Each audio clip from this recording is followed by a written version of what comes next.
Hello everyone, this is Lakshmi Shankar. हम लोग last video में ऑलरेडी डिस्कस कर चुके हैं कि एससीओ क्या होता है, हिस्ट्री ऑफ एससीओ कहाँ से आया, एससीओ वर्ड क्या होता है। ये सारी चीज़ें हम लोगों ने लास्ट वीडियो में डिस्कस कर लिया है। अब हम लोग आगे बढ़ते हैं और डिस्कस करते हैं टाइप्स ऑफ एससीओ। एससीओ कितने टाइप्स के होते हैं? सो एससीओ 3 टाइप्स के होते हैं: on page SCO, of page SCO and technical SCO. On page, of page and technical SCO. On page के अंदर क्या क्या चीज़ें होती हैं, ऑफ पेज के अंदर क्या होती हैं और टेक्निकल एससीओ के अंदर क्या होती हैं, ये हम लोग एक एक करके अब डिस्कस करेंगे। तो अभी डिस्कस करते हैं कि ऑन पेज एससीओ क्या होता है और इसमें क्या क्या चीज़ों का हमें ध्यान रखना चाहिए। ऑन पेज एसईओ का मतलब होता है कि जो वेबसाइट आपकी होती है और वेबसाइट के ऊपर जितने भी कंटेंट रिटर्न होते हैं, जो भी चीज़ें होती हैं, उसको ऑप्टिमाइज करना। जो भी website on pages means page के ऊपर जो हम लोग ऑप्टिमाइजेशन करते हैं, that is called on page SEO. On page SEO sometimes it is called on site SEO, इसको ऑन साइट एसईओ भी बोलते हैं। Is the process of optimising parts of your web pages so they rank together higher on search engines and get more search engine traffic. On page जितनी भी activities होती है और हम लोग वेब पेजेस के ऊपर जो भी सारी चीज़ें दिखती है उसके ऊपर अप्लाई होता है, that is called on page SEO. Like on page पे हम लोगों के टाइटल्स दिखते हैं, हम लोगों के इमेजेस दिखते हैं, टाइटल्स के अंदर भी लाइक हेडिंग्स होती हैं, हेडिंग्स में भी हमें सब हेडिंग्स देखना होता है, पैराग्राफ्स होते हैं, पैराग्राफ्स को लाइक डॉट में लिखना होता है या नंबर्स में लिखना है। इन सारी चीज़ों का जो ध्यान रखते हैं वो होता है on page SEO. So it is a process. It is a process of optimizing parts of your web pages so that they rank higher on search engine. Means आप उसको ऐसे ऑप्टिमाइज करते हो, आप ऐसे टेक्निक यूज़ करके उसको optimisation करते हो कि आपका वो वेब पेजेस, आपके पेजेस गूगल सर्च या किसी भी सर्च इंजन के सर्च पे रैंक करते हैं, टॉप में आते हैं। That is called on page SEO. On page के अंदर content, title tag, internal link और भी बहुत सारी चीज़ें आती हैं। हम लोग वन बाय वन अभी डिस्कस करेंगे क्या क्या चीज़ें आती हैं। On page SEO page wise होता है। ऑन पेज एसईओ में हम लोग एक एक पेज का ऑप्टिमाइजेशन करते हैं। बहुत लोगों को एक कन्फ्यूजन होता है कि टेक्निकल एसईओ और ऑन पेज एसईओ में कोई डिफरेंस नहीं है, एक ही होता है। बट ऐसा नहीं है। टेक्निकल एसईओ और पूरी कंप्लीट वेबसाइट पे की जाती है और on page SEO page wise किया जाता है। सपोज दैट आपकी एक वेबसाइट है, उसमें बहुत सारे वेब पेजेज होंगे, पेज 1, पेज 2, पेज 3, पेज 4, बहुत सारे पेजेज होंगे। इसमें हर एक पेज में बहुत सारे कंटेंट रिटर्न होंगे। तो जब हम लोग एक एक पेजेस का ऑप्टिमाइजेशन करेंगे तो that is called on page. लेकिन जब कभी भी बात करेंगे किसी भी चीज़ को लेकर के कंप्लीट वेबसाइट का, that is called technical SEO. Like यदि हम लोग वेबसाइट के स्पीड की बात करें, वेबसाइट के स्पीड की, तो ये पूरे वेबसाइट पे होती है। एसएसएल सर्टिफिकेट की बात करें तो ये पूरे वेबसाइट पे होती है। तो ये डिफरेंस होता है on page SEO and technical SEO. अब हम लोग जंप करते हैं ऑन पेज के एक एक टर्म पे कि क्या क्या हमें किन किन चीज़ों का ध्यान रखना चाहिए जब भी हम लोग ऑन पेज करने जाते हैं। तो ऑन पेज एसईओ में हम लोग क्या क्या चीज़ों का ध्यान रखते हैं, like site content. Means site के कंटेंट का ध्यान रखना होता है। क्या? लाइक साइट का कंटेंट का जो डेप्थ है, साइट के कंटेंट का डेप्थ जो हो गया वो ऑप्टिमाइज है कि नहीं। Depth in the sense, suppose that आप किसी भी टॉपिक पे आप वेबसाइट बनाए हो या वो वेब पेज बनाए हो, तो वो रिलेवेंट है कि नहीं, वो पेज उस टॉपिक से रिलेवेंट है कि नहीं, ये मैटर करता है। डेप्थ इन द सेंस, क्या वो कंप्लीट मैटर आपने लिखा है जो कि यूज़र देखना चाह रहा है जिस टॉपिक पे बना रहे हो। यदि कंप्लीट आपने डेप्थ नहीं दिया है, बस उस टॉपिक को टच किए हो और ज़्यादा डेप्थ में नहीं गए हो, तो यूज़र क्या होगा, आएगा लेकिन वो बाउंस बैक हो जाएगा, वो चला जाएगा। और एज पर गूगल एल्गोरिदम, एज पर गूगल रिकमेंडेशन, ये सही नहीं होता है। तो आपको ये सब चीज़ों का ध्यान रखना चाहिए। Second is keywords. What does it mean by keywords? जब आप कोई भी वेबसाइट बनाते हो, पेज बनाते हो, तो हर एक पेज किसी न किसी कीवर्ड्स स्पेसिफिक होगा कि आप क्या टॉपिक सेलेक्ट किए हो। तो उस कीवर्ड्स का पहले तो रिसर्च करना होता है कि कीवर्ड्स सही है कि नहीं। कीवर्ड का लेंथ जो होगा वो ऑप्टिमाइज्ड है कि नहीं। Length in the sense, Google ने रिकमेंडेशंस दिए हुए हैं कि आपका कीवर्ड्स जो होना चाहिए इतने लेंथ का होना चाहिए, और ऐसे ऐसे जगहों पे। अब सपोज दैट कीवर्ड्स आप सेलेक्ट तो कर लिए, लेकिन उसको कई प्लेसेस पे, मतलब आपने स्पैमिंग कर दिया, स्पैमिंग कर दिया उस कीवर्ड्स का, मतलब हर जगह उसको उठा उठा करके उसी कीवर्ड्स को आप रैंक कराने के चक्कर में डाल दिए। बट ये टेक्निक बिल्कुल भी आज के डेट में काम नहीं करती। गूगल रिकमेंडेशन साफ साफ बोलता है कि ऐसा नहीं है कि आप कीवर्ड्स उठाए और हर जगह डाल दिया और आपका साइट और वेब पेज रैंक कर जाएगा, बिल्कुल नहीं करेगा। आपका एक जो भी टॉपिक है, जो कीवर्ड डाल रहे हो, वो एक फ्लो में होना चाहिए, इन्हें कि स्पैमिंग कर दिए हो। तो ये सारी चीज़ों का कहाँ पर रखना है वो कीवर्ड्स को, उसकी लेंथ क्या होनी चाहिए, ये सारे टॉपिक्स, मतलब एक एक टॉपिक जो यहाँ मेंशन किए हैं, ये अभी डिटेल्ड में भी हम लोग आगे एक एक टॉपिक को डिस्कस करेंगे कमिंग सेशंस में। बट अभी हम लोग ऑन पेज के रेफरेंस में बात कर रहे हैं कि क्या क्या हमें ध्यान रखना चाहिए, तो अभी उसी तरीके से डिस्कस कर रहे हैं। Next is title tag. Title tag में क्या ध्यान रखना चाहिए? जो भी आपका टाइटल है, क्या उस टॉपिक उस कीवर्ड से रिलेवेंट है कि नहीं है। सेकेंड, उसका लेंथ क्या है, क्या वो लेंथ से कहीं ज़्यादा है, कम है, सारा आगे हम लोग डिस्कस करेंगे कि कितना लेंथ होना चाहिए, क्या होना चाहिए। बट यहाँ पर ये आपको समझना जरूरी कि रिलेवेंसी है कि नहीं, लेंथ वाइज सही है कि नहीं। Meta description. मेटा डिस्क्रिप्शन क्या होता है? जब कभी भी किसी भी सर्च इंजन पे, लाइक गूगल पे आप सर्च मारते हो और टॉप में जो वहाँ पे दिखाता है, सपोज दैट कोई भी डिफिनीशन सर्च करते हो या कोई भी चीज़, like what is electricity, what is chair, या कोई भी व्हाट इज डिजिटल मार्केटिंग, तो जो ऊपर डिफिनीशन दिखाता है दैट इज कॉल्ड, मतलब टाइटल के नीचे सपोज होता क्या है कि जैसे ही आप सर्च डालते हो तो यहाँ पर आपकी वेबसाइट ओपन होकर के आती है और यहाँ पर लिखा होता है व्हाट इज डिजिटल मार्केटिंग।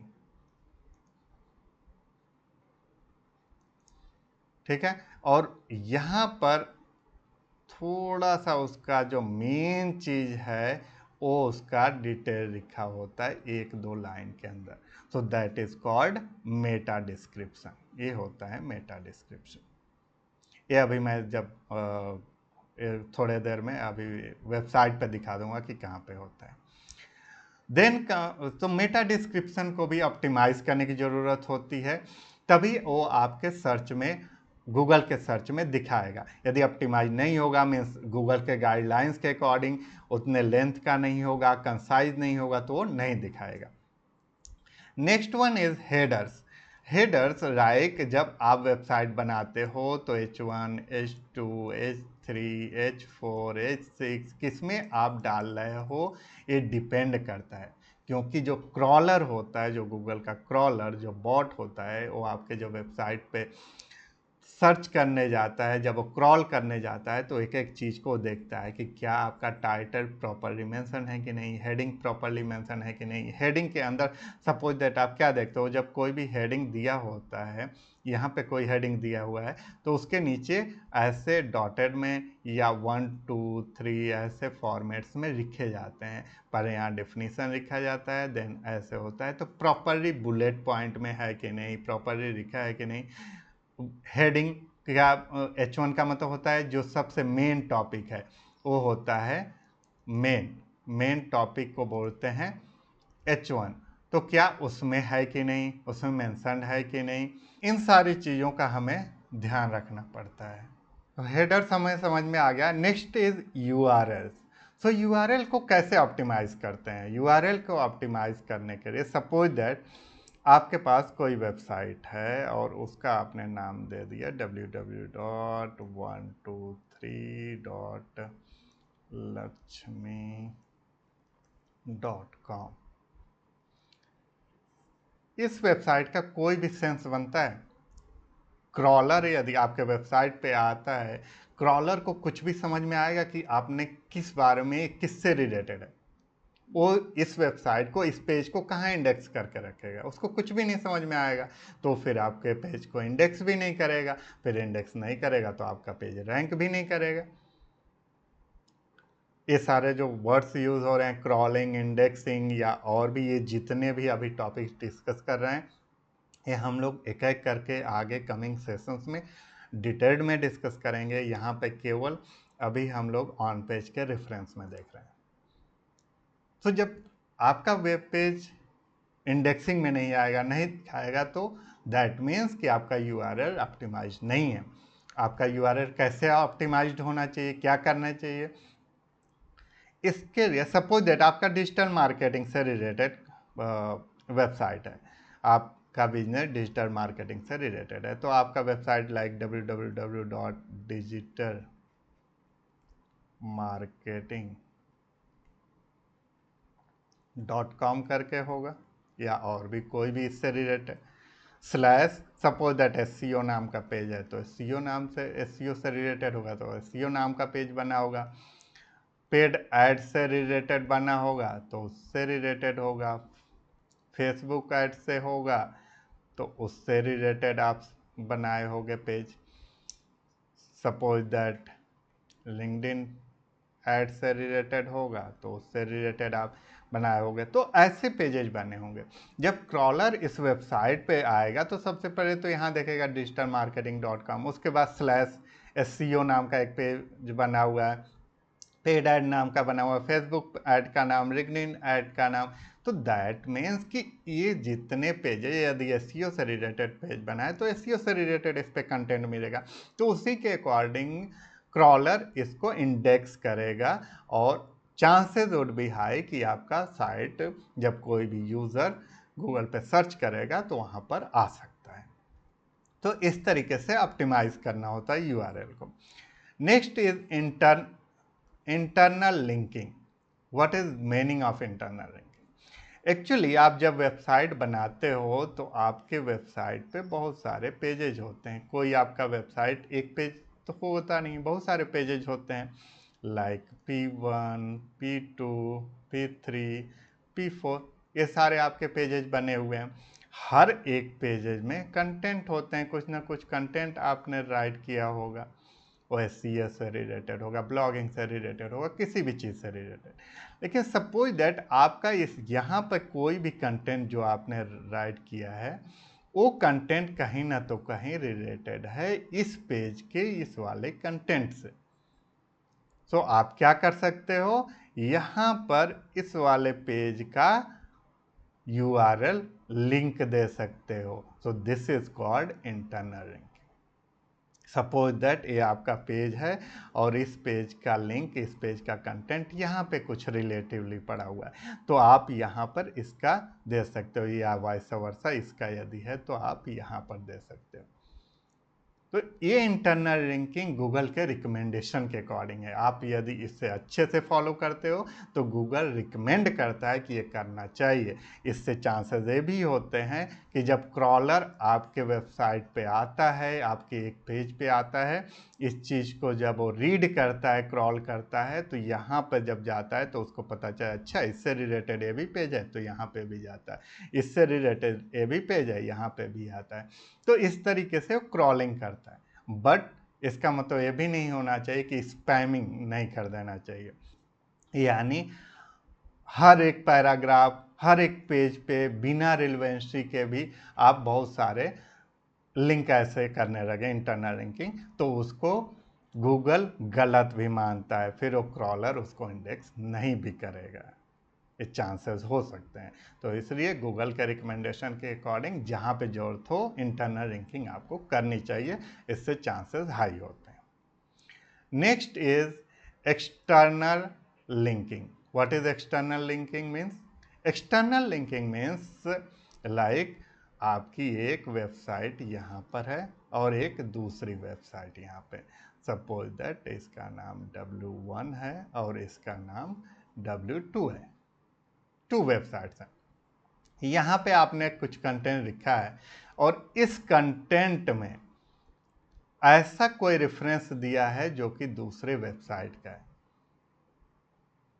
इसे कहते हैं एक्सटर्नल लिंकिंग। मीन्स दूसरे आउटसाइड ऑफ योर वेबसाइट जो लिंकिंग आप देते हो उसे कहते हैं एक्सटर्नल लिंकिंग। सपोज दैट यहाँ पे आपने डिजिटल मार्केटिंग या फेसबुक एड से रिलेटेड कोई भी टॉपिक यहाँ लिखा हुआ है और वहाँ पर विकिपीडिया का, ये विकिपीडिया का पेज है और यहाँ से कोई रेफरेंस दिया हुआ है, आपने इसका यदि लिंक यहाँ पे मेंशन किया है तो this is called external link. और ये गूगल के गाइडलाइंस के अकॉर्डिंग है। गूगल रिकमेंड करता है कि आपको एक्सटर्नल लिंकिंग हाई अथॉरिटी वाले वेब पेजेस का, वेबसाइट का देना चाहिए। इससे चांसेस ज़्यादा होते हैं कि आपकी वेबसाइट का भी रैंकिंग होने के चांस होंगे। Next is images. What is the meaning of images optimisation? कैसे करते हैं इमेज? तो इमेजेस ऑप्टिमाइजेशन लाइक उसके साइज को आप ध्यान रखते हैं, जब आप डालते हैं तो उसकी लोडिंग टाइमिंग को ध्यान रखते हैं, यानी स्पीड का ध्यान रखना होता है कि हाँ प्रॉपरली है कि नहीं। और इम्पॉर्टेंट चीज़ आपको ये ध्यान रखना होता है कि ये साइट, ये भी एक ध्यान रखने वाली चीज़ होती है कि इसका एड टेक्स्ट जो है वो प्रॉपरली है कि नहीं है, एड टेक्स्ट वो मेंशन्ड है कि नहीं है। एड टेक्स्ट का मतलब क्या होता है? एड टेक्स्ट का मतलब आगे और डिटेल में बताएंगे। एड टेक्स्ट का मतलब ये होता है जब क्रॉलर, क्या है कि एक प्रोग्राम है और क्रॉलर आपके इमेजेस को नहीं समझ पाता कि ये किससे रिलेटेड है, क्या है, तो उससे रिलेटेड उस इमेज को समझाने के लिए कि वो किससे रिलेटेड है वो एड टेक्स्ट में लिखते हैं, जिससे क्रॉलर को इजीली समझ में आ जाता है, वो क्रॉल कर करके समझ जाता है कि अच्छा ये फर्नीचर से रिलेटेड है या ये टीवी से रिलेटेड है, ये किससे रिलेटेड आर्टिकल है या किससे रिलेटेड इमेजेस है, वो उसको समझ में आ जाता है। Next is user engagement. User engagement means जब कोई भी यूज़र आपके वेबसाइट पे आता है तो वो कितना इंगेज्ड रहता है आपके वेबसाइट पे। एक तो ऐसा होता है कि यूज़र आया, उसको रिलेवेंट टॉपिक जो सर्च किया था उसी से रिलेवेंट है, तो वो क्या करेगा, आपके वेबसाइट पे जाएगा, एक एक चीज़ को देखेगा, स्क्रॉल करके नीचे तक रीड करेगा। दूसरा एक ये होता है कि आपका यदि रिलेवेंस सही नहीं है या कंटेंट सही नहीं है या डेप्थ में नहीं है, तो वो यूज़र आएगा और बाउंस बैक, मतलब वो चला जाएगा, that is called bounce back. तो उसको गूगल के अकॉर्डिंग, गूगल के एल्गोरिदम के अकॉर्डिंग ये सही नहीं माना जाता है। तो गूगल कितना इंगेज्ड, और इंगेज कैसे होगा? जब आप प्रॉपरली वेबसाइट का कंटेंट पे काम किए होंगे, यानी उसका डेप्थ, उसका टाइटल, उसमें जो डिस्क्रिप्शंस लिखे हुए हैं सारे यदि प्रॉपरली लिखे होंगे, तभी जा कर करके यूज़र उसे रीड करता है। सपोज दैट पैराग्राफ आपने दिया ही नहीं, मतलब कोई भी कंटेंट यहाँ पर आप लिख रहे हो इस पेज पे ऐसे, और बस स्टार्ट किया और यहाँ पे ऐसे ही राइट करने रहे, ऐसे नहीं होता है। यहाँ पर पहले प्रॉपरली टाइटल होगा, उसके बाद यहाँ पर हेडिंग्स होंगे, फिर सब हेडिंग्स होंगे, फिर पैराग्राफ होगा, पैराग्राफ के अंदर बुलेट्स पॉइंट्स होंगे। तो इस तरीके से यूज़र इंगेज होता है, और जितना ज़्यादा यूज़र इंगेज होगा उतना बेनिफिट होगा, उतना गूगल को सही लगेगा, उतना ही गूगल क्यों चाहता है, क्योंकि गूगल के यदि वेबसाइट पे कोई जा करके सर्च मार रहा है, उससे रिलेटेड उसे कंटेंट मिलेगा, तभी तो वहाँ इंगेज होगा, और जितना देर इंगेज होगा उतना ही गूगल को बेनिफिट होगा, क्योंकि गूगल का रेवेन्यू बढ़ेगा, और गूगल का रेवेन्यू बढ़ेगा तो आपका एज अ बिजनेस ओनर आपका रेवेन्यू बढ़ता है। तो इसलिए यूज़र इंगेजमेंट के अकॉर्डिंग आप अपने वेबसाइट को ऑप्टिमाइज करना चाहिए। Next is page speed.